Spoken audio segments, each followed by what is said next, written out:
Hello viewers, my name is Chase Clover and this is my review on the December 3rd, 2014 edition of USW Wednesday Night Intensity number 99. Voting is closed, the results are in. We will find out who wins the awards next week on Intensity number 100. We are 4 weeks away until Aftershock, and this show wasn't really that good. This show was not good. This wasn't a good show. This was I don't know to call it a lackluster show, or bad show. I don't even know if to call it a terrible show or not. It wasn't very good. There were a lot of bad decisions made in this intensity, and it really made me less excited for Aftershock, and I don't think it's going to be a good post-Bulletproof 7 pay-per-view. It was, there were some spots in the card or on the show that were interesting, great, fun to watch, but then, like the two of the three main event matches, just terrible. Not the matches itself, but the decisions made for those matches, along with a few promos in the show. I don't like it. I didn't like the show. It was definitely not a good post-Bulletproof show. So, let's get into it. Before I review this intensity, a little something to say. I forgot to rate Bulletproof 7 in total overall when I did my review of Bulletproof 7, and I'm going to announce that right now, and I think it was definitely a 4-star pay-per-view. Would have been 5-star if a few of the matches had been better. But now, with that being said, let's get into the pay-per-view, or the intensity review. We open the show with Hardy coming out, and Big Pop, for his intensity return, talks about how Ezra Kills wasn't really deserving of the USW Championship. If Ezra Kills had won at Bulletproof 7, he would have been the wrongful face, and that it's his face that's the face of the promotion for a reason. And pretty much said that Enigma had to go because it had been a while. You get to see his face now and doesn't have to get covered up in some fabric and a few holes and all that. So, wasn't Hardy's best promo, but it was definitely needed because we had to have him. It was a must that we have Hardy open up the show after his return, and pretty much discuss why, just to clear things up. So, that was. It wasn't something that didn't make any sense. It was needed, so I'm glad that they actually saw that they had to put that in, so I'm glad that they made the decision to put that in. Otherwise, we would have been left with questions. But then we get into the matches, which started off with James with Simon Saint in his corner, defeating Philip Akron with Chris Ross in his corner. He won off the leg drop senton after Akron accidentally knocked Chris Ross off the ropes. That wasn't really a good match. Pretty slow, slow paced. The moves were repeated over and over and over again. If this were the match at Bulletproof 7, then I would have said this match would have gotten 2 stars, but since it's an intensity review, I don't really rate the matches or the promos or the show. But it wasn't really a good match. It repeated a lot, and it kind of made me feel like I was going back and forth, which isn't really a good thing in wrestling when the description of going back and forth means the moves were repeating over and over and over again. It wasn't like it was two competitors going back and forth. So that was uninteresting. And afterwards, we followed that up with something that redeemed intensity for that terrible match, which was Cannon being interviewed by Roseline about Bulletproof 7, going on about why he turned on Prophecy, and how it was because Prophecy wasn't getting his job done, and when he beats his opponent tonight, he'll show that he was better off. He is and always will be better off without Prophecy rather than with him. So we move into the second match, which is Cannon going against Indigo Child with Chain Reaction Indigo Child's corner. Cannon defeats Indigo Child, and afterwards starts celebrating a little before Prophecy runs in and attacks Cannon and runs him out of the Coliseum. So you have Prophecy and Cannon start a fight, which you knew was going to happen. But they start a fight, and this is going to lead up to a match between Cannon and Prophecy at Aftershock 2014, which I am looking forward to seeing. And that Cannon and Prophecy thing was definitely something that was interesting and worth watching for me. That kind of redeemed for the bad match they had previous or the predecessor to it. And we followed that up with an interview with TJ and Wilbur. They don't talk about anything special, nothing noteworthy.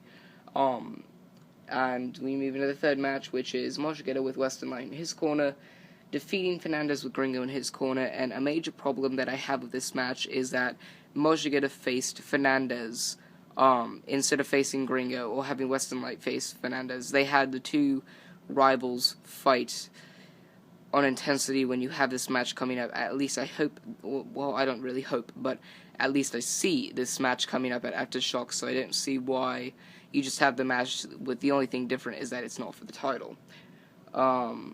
Really, it was a waste, and it made me less interested in Aftershock in their match, which makes one less match that I'm interested in. So that had that thing that, kind of, I guess, was not good either. Moshigeta won after Gringo interfered. The major problem that I had was that Moshigeta and Fernandez faced off in a singles match. Western Light and Gringo weren't really involved. The good part, though, is that neither of them won by pinfall or submission. Moshigeta won after Gringo attacked Moshigeta, so that was I guess it was, you know what, never mind, I'm not going to say redeeming, I'm not going to say anything good about it. It was the match, it was terrible. It wasn't really a terrible match, but it was a terrible decision to put that match on intensity. If anything, save it until next week, or you should have saved it till next week on intensity number 100. And afterwards we see Alex coming out and challenging George Martin to a fight. So he challenges him to a brawl, pretty much. Stands in the ring, George Martin comes out, and they brawl around the ringside area until security comes out and breaks it up.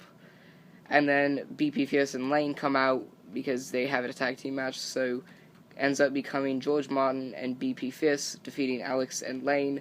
Martin hit the DDT on Lane for the win. And it was definitely a clusterfuck when it came to that. You just had a bunch of performers, fighting, and then the match just started between those two.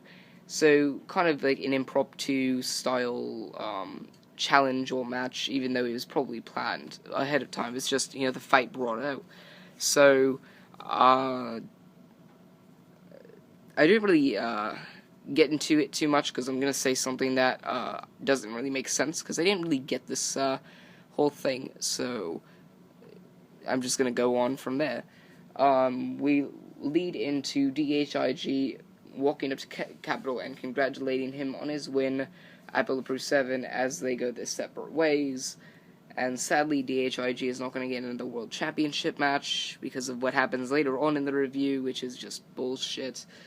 Complete and utter bullshit. And we just move into the next match, which is Wilbur with TJ in his corner defeating ED with CED in his corner. Wilbur hit the Samoan drop on ED and pinning him for the win after just demolishing him the entire match. It was a squash match. And that's pretty much it for that match. We follow it up with ED and CED attacking TJ and Wilbur, turning heel in the process, with, I'm trying to talk more American, so I'm trying to say process instead of process. But anyway, you guys can't really understand me too well, can you? But really, who cares? ED and CED. I don't care if they're heel or not. I'm not interested in the tag team anymore. If you asked me back in March or April, maybe I would have said yes, but that's because they were in the tag team picture. But now I don't see them getting back into the tag team picture, so...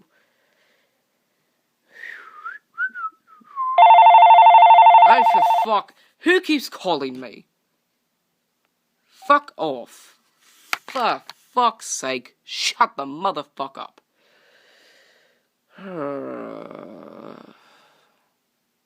Where was I? Okay.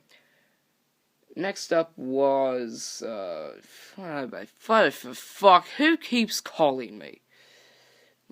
Fuck you. Anyway, afterwards we come up with an interview with Prophecy about Cannon and Bulletproof 7. Prophecy gets attacked by Cannon, and Cannon just throws him, pretty much ragdoll and everything. He throws him through a wall, he starts hitting him with a bunch of the crates, bashes one of the crates into Prophecy, starts stomping and beating down on him. Security comes around, breaks it up, and Cannon attacks Prophecy, and that redeems for the bad match. But nothing could have saved this this next match, or these next few matches. I'm not even sure if Hardy, Cannon, Mojo Getter, Western Light, and Yo-Yo Joe teaming up to form this unstoppable tag team that just demolishes the USW, because that's been talked about happening. But I'm not even sure that could have saved what comes up for these next matches. Terrible matches. We end up going to the sixth match, which was the number one contenders match for the USW World Heavyweight Championship. Yo-Yo Joe defeats Seth, and Yo-Yo Joe gets another World Championship match. I don't give a fuck. I don't want to watch this match again. It was bad when it came up at Caution. I don't want to see it at Aftershock. I don't want to see it at all, so I'm not going to talk about it. The match was terrible, stale, bullshit.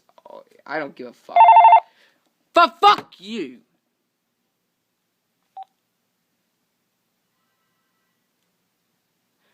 Why the fuck does this phone keep ringing and then shutting off, then ringing, then shutting off? You mother... Go fuck your fucking fuck self. Fuck you, fuck you. You can tell I'm pretty pissed off and I want to fucking... Gosh damn it, motherfucking... You fucking bollocks, you motherfucking...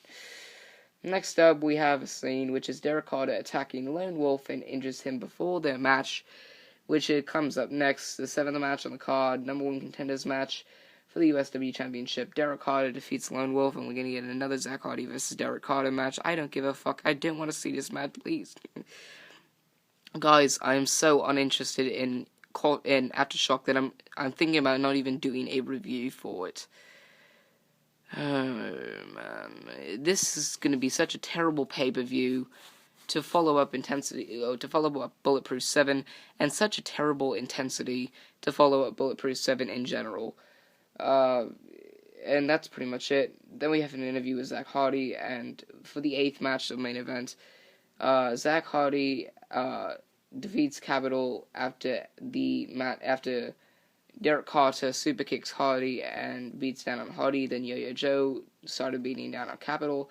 They threw him out of the ring. Hardy got up, got a chair, got in the ring, and started just demolishing Yo-Yo Joe and Derek Carter. He's smacking them with the chair, planting their face into the fucking metal of the chair, DDTs, bashing them over the head.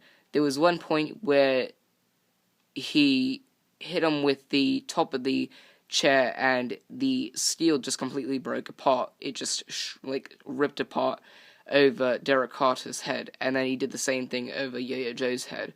And then he throws it to Capital, who starts bashing down on Yo-Yo Joe and Derek Carter.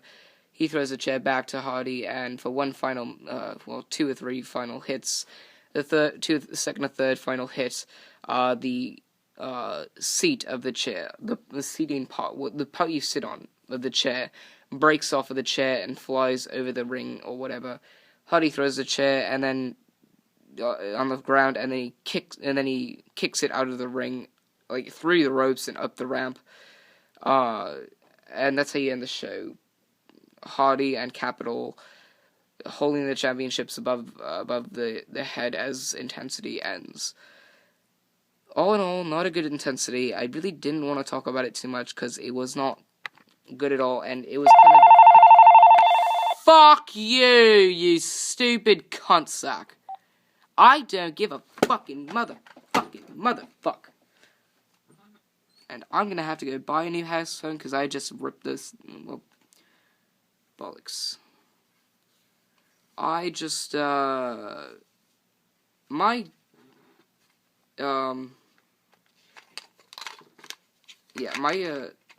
house phone is now, or apartment phone, whatever you want to call it, is now, broken. It's in a bunch of pieces because I just stepped on it with my heel. I'm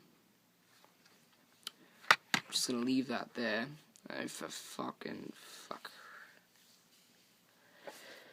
Anyway, I didn't really want to talk about this Intensity review I don't really want to review it too much because it was just, and it was a shame that this was the follow-up show to Bulletproof 7 after such a great pay-per-view, followed up with a terrible Intensity and poorly written, unlike the other Intensities for the past month or two. I didn't really want to talk about it too much because it was just not interesting, it wasn't good, it wasn't worth reviewing. But I'm on this streak where I've been doing Intensity reviews for over 6 months now, so I kind of want to keep doing the rolls. I just want to keep rolling through. So anyway, guys, thank you for watching. This was my review on the December 3rd, 2014 edition of USW Wednesday Night Intensity. Remember to like, favorite, and subscribe for more. I'm Chase Clover, signing off.